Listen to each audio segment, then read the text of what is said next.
BJP ने एक बार फिर अपने फैसले से पूरे देश की सियासत को चौंका दिया है। बिहार के पथ निर्माण मंत्री नितिन नबीन को पार्टी का राष्ट्रीय कार्यकारी अध्यक्ष बनाने का फैसला किया गया है। जैसे ही कल शाम ये खबर फैली, बीजेपी में जश्न का दौर शुरू हो गया, बधाइयों का तांता लग गया। पार्टी दफ्तर में नितिन नबीन को सम्मानित किया गया, उनकी सुरक्षा व्यवस्था और बढ़ा दी गई। अब आज नितिन नबीन ने सबसे पहले पटना के महावीर मंदिर में मत्था टेका, बजरंगबली की पूजा अर्चना कर आशीर्वाद लिया। उसके बाद राजवंशी नगर जाकर दिवंगत पिता नवीन सिन्हा को श्रद्धांजलि दी और अब दिल्ली जा रहे हैं, जहां वे बीजेपी मुख्यालय में जाकर पार्टी की ओर से दी गई जिम्मेदारी संभालेंगे और नई पारी की शुरुआत करेंगे, जिस पर अब एनडीए के साथ ही विपक्ष की भी नजरें टिकी हुई हैं कि नितिन नबीन आगे पार्टी में क्या नवीन करने वाले हैं, नया करने वाले हैं। तो दिल्ली नितिन नबीन पहुंचेंगे और थोड़ी देर में दिल्ली जाएंगे। नितिन नबीन दिल्ली जाएंगे, 10:30 बजे की फ्लाइट है, जिससे दिल्ली रवानगी नितिन नबीन की होगी।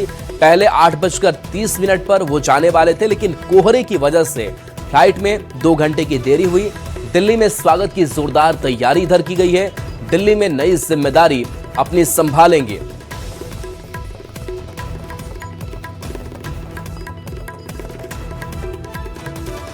तो दिल्ली जाने से पहले नितिन नबीन ने अपने आवास पर पार्टी कार्यकर्ताओं से मुलाकात की है और नई जिम्मेदारी संभालने, नई पारी की शुरुआत से पहले सभी की शुभकामना ली है, सभी का अभिवादन स्वीकार किया है।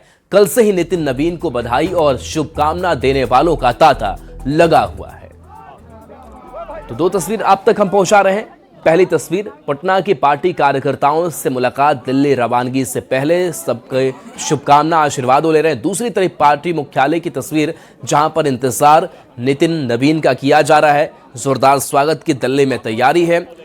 एयरपोर्ट की अगर बात करें तो वहां पर स्वागत के लिए दिल्ली के सीएम रेखा गुप्ता होंगी। तो बीजेपी मुख्यालय में भी बड़ी तैयारी कर रखी गई है।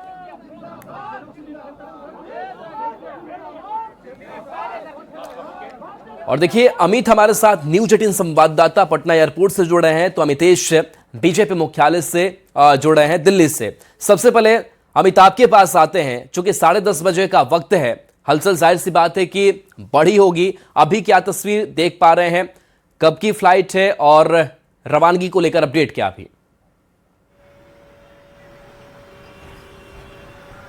देखिए, जो रवानगी को लेकर के एक बड़ी जानकारी हम दे रहे हैं कि 10:30 बजे जो है रिशेड्यूल हुआ था कार्यक्रम नितिन नबीन का, और वो 1 घंटे और आगे डिले हो गया। यानी कि 11:30 बजे की फ्लाइट में संभवतः नितिन नबीन जो है वो सवार होंगे और उसका दिल्ली के लिए रवाना होंगे। हालांकि जो जानकारी है, कुहासे के कारण कई फ्लाइट्स जो है वो देर से चल रही है और इस कारण से हो सके तो नितिन नबीन का जो दिल्ली जाने का कार्यक्रम है उसमें और भी विलंब हो। तो फिलहाल जो है एयरपोर्ट की तस्वीर हम दिखा रहे हैं कि यहाँ देखिए, जो सुरक्षा व्यवस्था चाक चौबंद की गई है। डॉग स्क्वाड से जो है चप्पे चप्पे पे नजर रखी जा रही है, सीसीटीवी कैमरे से नजर रखी जा रही है और जो यात्री हैं वो इंतजार कर रहे हैं कि कब उनकी फ्लाइट जो है वो यहाँ आए और वो अपने फ्लाइट्स में वो सवार हो और टेक ऑफ करें अपने गंतव्य स्थान के लिए। तो नितिन नबीन जो है उनकी फ्लाइट के बारे में जो जानकारी मिल रही है कि 11:30 बजे जो है फ्लाइट रिशेड्यूल हो गई है।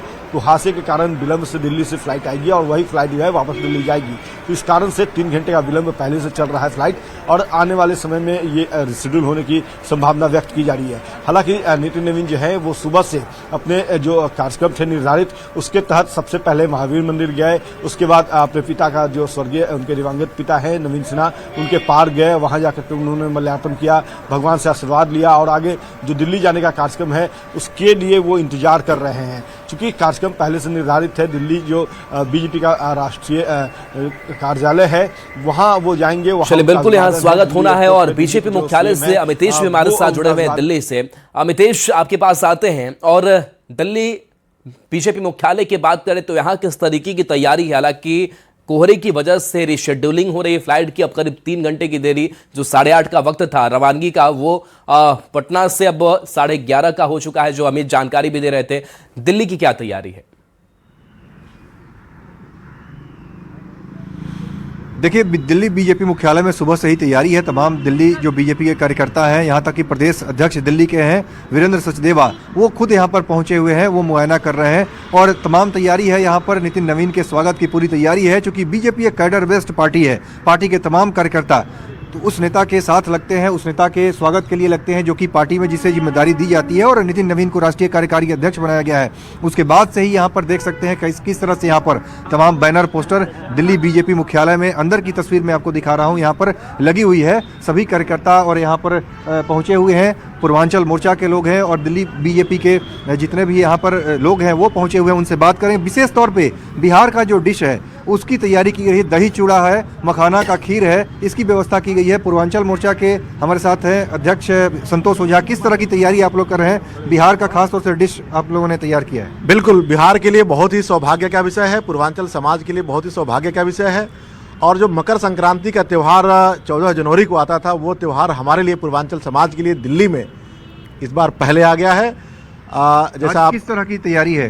बिल्कुल भारत जो हमारा बिहार का व्यंजन है, पूर्वांचल का व्यंजन है, दही चिवड़ा, गुड़, शक्कर, तिलकुट और मखाना का खीर, ये सब की व्यवस्था है कार्यकर्ताओं के लिए। जो हमारे जो शुभचिंतक हैं, जो उनको अपना आशीर्वाद देने, स्नेह देने के लिए आ रहे हैं, शुभकामनाएं देने के लिए आ रहे हैं, उन सब के लिए बहुत अच्छे तरीके से व्यवस्था है। देखिए, तो तमाम तैयारी है और पूर्वांचल के लोग और बिहार के लोग काफ़ी उत्साहित हैं, दिल्ली में रहने वाले बीजेपी के भीतर भी। और आपको दिखाना चाहेंगे बीजेपी मुख्यालय में, यही मेन गेट है बीजेपी मुख्यालय का, जहां नितिन नवीन दिल्ली एयरपोर्ट से जब रवाना होंगे, जब बीजेपी मुख्यालय पहुंचेंगे, इसी गेट से मुख्य द्वार से यहाँ पर अंदर आएंगे। उसके बाद सीधे नितिन नवीन यहाँ से उनसे फूल माला से उनका स्वागत किया जाएगा और यहाँ पर पूरी तैयारी इसकी की जा रही है दिल्ली बीजेपी की तरफ से। और सामने का जो दृश्य है, वहाँ पर बीजेपी के राष्ट्रीय अध्यक्ष जेपी नड्डा उस जगह पर उनको रिसीव करेंगे। और रिसीव करने के बाद अध्यक्ष का जो चैम्बर नीचे है, ग्राउंड फ्लोर पर एक चैम्बर है बीजेपी के राष्ट्रीय अध्यक्ष का, वहां पर नितिन नवीन को ले जाकर के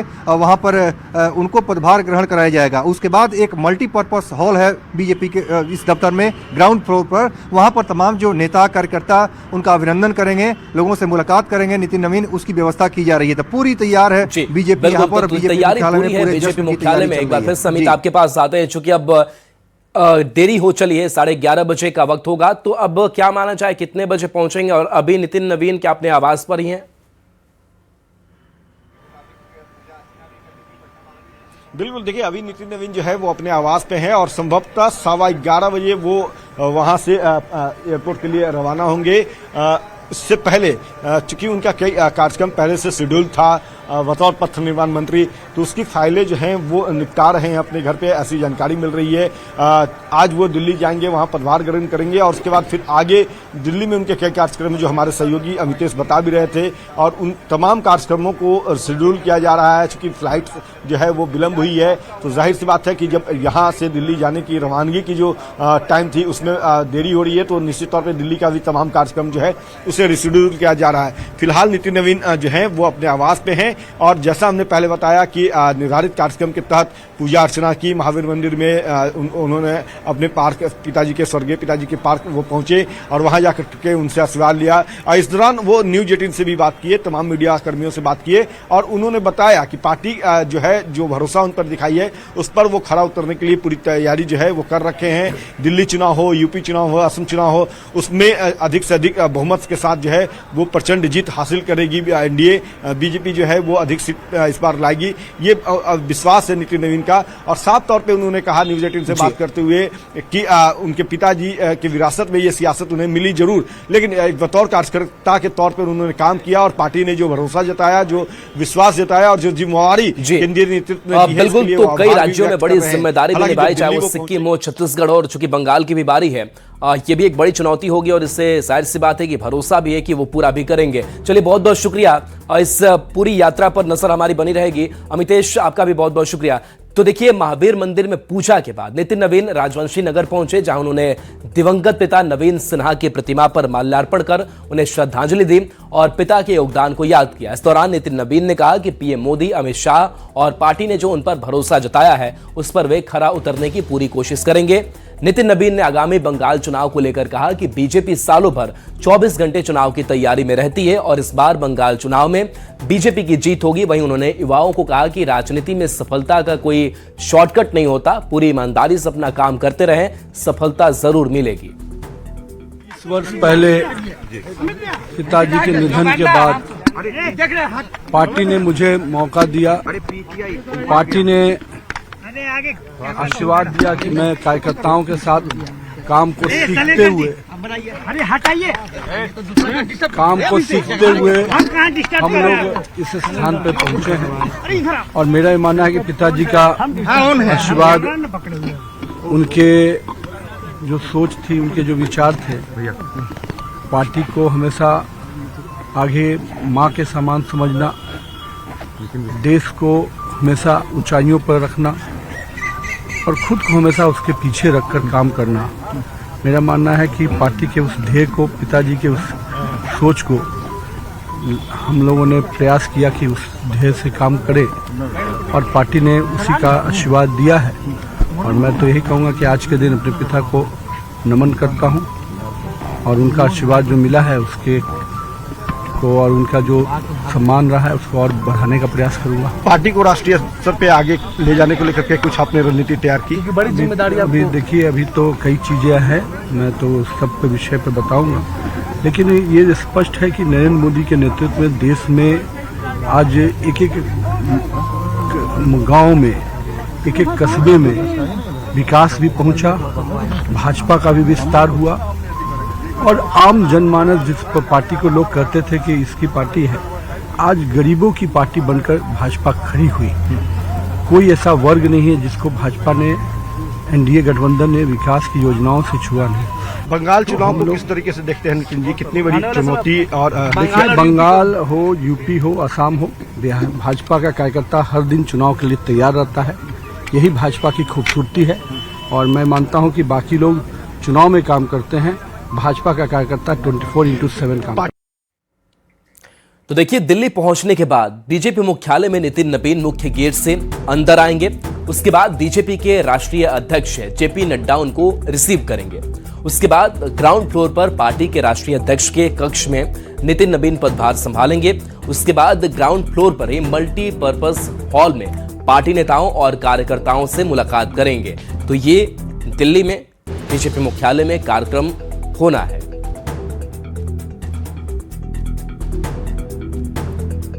सचदेवा जी, किस तरह की तैयारी है आप लोग यहाँ पर कर रहे हैं? कार्यकर्ताओं में बहुत उत्साह है और आप देख रहे हैं कि सभी कार्यकर्ता बहुत उत्साह के साथ यहाँ अपने नए कार्यकारी अध्यक्ष का स्वागत करने के लिए तैयार खड़े हैं। निस्संदेह उनके स्वागत की तैयारी तो हो ही रही है। स्वागत के लिए तैयार बैठे हैं। आदरणीय अध्यक्ष जी का इंतजार हो रहा है। कार्यकारी अध्यक्ष जी आएंगे तो कार्यकर्ता उनका भरपूर स्वागत करेंगे।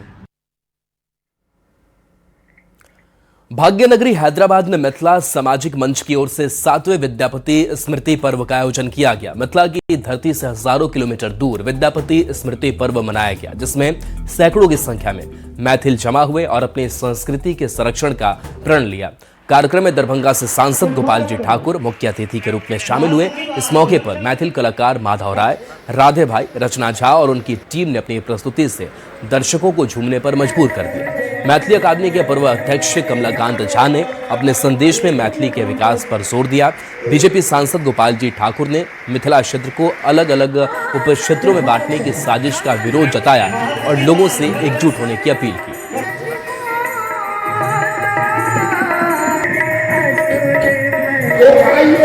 शिव और राधा कृष्ण के अनन्य उपासक लोग थे, वो विद्यापति के आई वो पूजा करे थे और मिथिला में गए थे तो सबके बुझाले जे महादेव के कहीं का दर्शन देने रहते बाबा विद्यापति कहलके जे हमरा पूरा प्यास लागल छो तो से। केंद्रीय मंत्री गिरिराज सिंह ने कांग्रेस की रैली पर जोरदार निशाना साधा है। उन्होंने जनता के फैसले का अपमान करना कांग्रेस की आदत बन चुकी है। कहा, राहुल गांधी के पास कोई मुद्दा नहीं है, उनकी बातों से बीजेपी पर कोई फर्क नहीं पड़ता। कांग्रेस सहित विपक्ष को समझ में नहीं आया है जनता की नब्ज, जनता की चाहत क्या है। ये तो कई बार से ऐसी गंदी हरकत कर रहे हैं। माँ को गाली देना, मोदी कब्र खुदेगी, ये तो कई वर्षों से। लेकिन जनता ने उन लोगों का कब्र खोद दिया पॉलिटिकली जो लोग मोदी जी का कब्र खोदना चाहते थे। और ये फ्रस्ट्रेशन का है। पूर्णिया से विदेशियों को निशाना बनाकर साइबर ठगी करने वाले एक बड़े गिरोह का पर्दाफाश हुआ है। इस गिरोह को पिता और दो बेटे मिलकर चला रहे थे। एनआईए के इनपुट पर बिहार एसटीएफ की साइबर यूनिट और पूर्णिया पुलिस ने मुफस्सिल थाना क्षेत्र के श्रीनगर गांव में छापेमारी की। घर में बने वॉर रूम में लैपटॉप, मोबाइल, एटीएम कार्ड और खातों से करोड़ों के ट्रांजैक्शन बरामद हुए। तीनों से पूछताछ जारी है। तो देखिए एक बड़ा खुलासा, जहां पूर्णिया से विदेशियों को निशाना बनाया जाता था। यह बड़ी खबर एनआईए के इनपुट पर बिहार एसटीएफ की साइबर यूनिट और पूर्णिया पुलिस ने मुफस्सिल थाना क्षेत्र के श्रीनगर गांव में ये पूरी कार्रवाई की है। घर से भी कई सामान बरामद किए गए हैं। विदेशियों को निशाना बनाया जाता था। साइबर ठगी करने वाले एक बड़े गिरोह का यहां से पर्दाफाश हुआ है और इस पूरे मामले को लेकर के एक्शन भी हुआ और बड़ा एक्शन इसने माना जाए। पुलिस ने पिता और दो बेटों को गिरफ्तार किया है और आप समझ सकते हैं कि कैसे ये जो परिवार था वो इस ट्रांजैक्शन में शामिल था और जो खातों से ट्रांजैक्शन हुए उसके बारे में भी कई अहम जानकारियां मिली है। कुमार प्रवीण हमारे साथ, न्यूज 18 संवाददाता। कुमार, ये ठगी का जो जाल था वो किस तरीके से बुना गया था, क्या कार्रवाई हुई? जी बिल्कुल, ये साइबर अपराधी का एक बड़ा गिरोह यहाँ पर चल रहा था। ये मुफस्सिल थाना के श्रीनगर का मामला है, जहाँ पर कि कल साइबर पुलिस ने और पटना से आई टीम ने छापामारी की है, जिसमें एक पिता और दो पुत्र को गिरफ्तार किया गया है। अभी फिलहाल हिरासत में लिया गया है और उनसे पूछताछ की जा रही है और उनके पास से कई बड़े साइबर गिरोह का बड़ा खुलासा हुआ है। हालांकि पुलिस अभी जांच कर रही है, लेकिन उसमें कई मोबाइल मिले हैं, लैपटॉप मिला है, करीब 10 एटीएम कार्ड मिला है। इसके अलावा कई ऐसी सामग्री मिली है और करोड़ों रुपए के ट्रांजैक्शन का भी मामला सामने आ रहा है, जिसमें कुछ यूएस डॉलर भी है। करीब 81 लाख रुपए का एक खाता में मिला है। उसके अलावा 2 करोड़ 60 लाख रुपए एक खाता में मिला है। हालांकि अभी और जांच की जा रही है। फिलहाल पुलिस वहां पर पहुंची हुई है। जी, शुक्रिया इस अपडेट के लिए आपका प्रवीण। पटना के खगौल स्थित कोथवा इलाके से नाला निर्माण में धांधली का मामला सामने आया है। नाला निर्माण के कल एक पार्ट पर ढलैया की गई थी, लेकिन पक्का होने से पहले ही पूरा हिस्सा ध्वस्त हो गया। रात में तेज आवाज सुनकर लोग बाहर निकले तो नाला गिरा मिला। स्थानीय लोगों ने घटिया निर्माण का आरोप लगाते हुए ठेकेदार कंपनी पर कड़ी कार्रवाई की मांग की है। निर्माण कार्य में भ्रष्टाचार की एक तस्वीर जो है वो कोथवा खगौल रोड से जो है वो सामने आई है और ये देखिए ये जो है नाले का निर्माण हुआ है और कल ही इसकी जो है ढलाई बताई जा रही की हुई है और देख सकते हैं कि किस तरह से ये पूरा नाला का स्ट्रक्चर जो है वो धंस गया। जो लोग हैं वो इसको लेकर के रोष में हैं, आक्रोशित हैं। क्या लगता है इसके पीछे क्या? ये नाला जो है सो परसों निर्माण हुआ, कल इसका ढलैया हुआ और रात में ढलैया हुआ था। कल दिन भर रहा और रात में ये टूट गया। ये सीमेंट बालू और ये गलत ढंग से के चलते ही ऐसा हुआ। बड़ा दुर्घटना होने से बच गया। हम लोगों के फ्लैट के सामने है। हम लोग ब्लाक से आवाज हुआ, घबरा गए कि मकान टूट के गिर गया। अब इसकी जांच होना अति आवश्यक है। नहीं ठीक है, मसाला में कोई कमजोरी होगा, कमजोरी था इस कारण से इसी कारण से फंस गया। निर्माण में धांधली गड़बड़ किया गया। ऐसे ठेकेदारों पे कार्रवाई होनी चाहिए। नहीं, कार्रवाई होना चाहिए। ये निर्माण कार्य जो है वो गुणवत्तापूर्ण जो होना चाहिए था वो नहीं हुआ और इस कारण से ये निर्माण जो है वो महज 24 घंटे के अंदर जो है धंस गया और ऐसे ठेकेदारों पे, कॉन्ट्रैक्टरों पे जो है संवेदकों पे को ब्लैक लिस्टेड किया जाना चाहिए, ये लोगों का कहना है। और FIR करके ऐसे संस्थानों पे, एजेंसियों के विरुद्ध जो है वो कानूनी कार्रवाई करनी चाहिए सरकार को। बहरहाल देखना होगा कि इस खबर को देखने के बाद जो नगर विकास विभाग है या फिर संबंधित विभाग जिनके जरिए ये नाले का निर्माण का टेंडर निकाला गया था और संवेदक जो है इसका निर्माण कार्य कर रहे थे, उस पर किस तरह की कार्रवाई जो है वो विभाग करती है। कैमरा पर्सन अजय दुबे के साथ अमित कुमार, न्यूज 18 पटना। नए साल के जून महीने में लोग मुंगेर टू मिर्जा चौकी ग्रीनफील्ड 4 लेन पर सफर का आनंद ले सकेंगे। इस परियोजना का 90% काम पूरा हो चुका है। जून तक 4 लेन चालू करने का लक्ष्य रखा गया है। हालांकि इसे चालू करने की कई डेडलाइन फेल हो चुकी है। 129 किलोमीटर लंबे इस ग्रीनफील्ड 4 लेन के बन जाने से भागलपुर के रास्ते राजधानी पटना की दूरी कम होगी, साथ ही सिल्क सिटी को जाम से निजात मिलेगी। अंगवासियों के लिए केंद्र सरकार की सौगात मुंगेर टू मिर्जा चौकी ग्रीनफील्ड 4 लेन का निर्माण कार्य तेज गति से किया जा रहा है। इस परियोजना का अब तक 90% से ज्यादा का निर्माण कार्य पूरा कर लिया गया है और शेष बचे कार्यों को विभाग जल्द से जल्द पूरा करने में जुटी हुई है। हालांकि कई दफा जो है इसे चालू करने की जो डेडलाइन थी वो फेल हो चुकी है। अब संभावना जताई जा रही है कि साल 2026 के जून महीने में जो निर्माण कार्य है उसे पूरी तरह से पूरा कर लिया जाएगा और इस ग्रीनफील्ड 4 लेन को पूरी तरह से चालू कर दिया जाएगा। बता दें कि 129 किलोमीटर लंबे इस ग्रीनफील्ड 4 लेन के बन जाने से लोगों को राजधानी पटना जाने में काफ़ी आसानी हो जाएगी। खासकर पश्चिम बंगाल और झारखंड से होते हुए भागलपुर के रास्ते जो राजधानी पटना की दूरी है वो कम होगी और साथ ही साथ समय का भी बचत होगा। तो वहीं भागलपुर शहर को जाम की समस्या से निजात मिल जाएगी।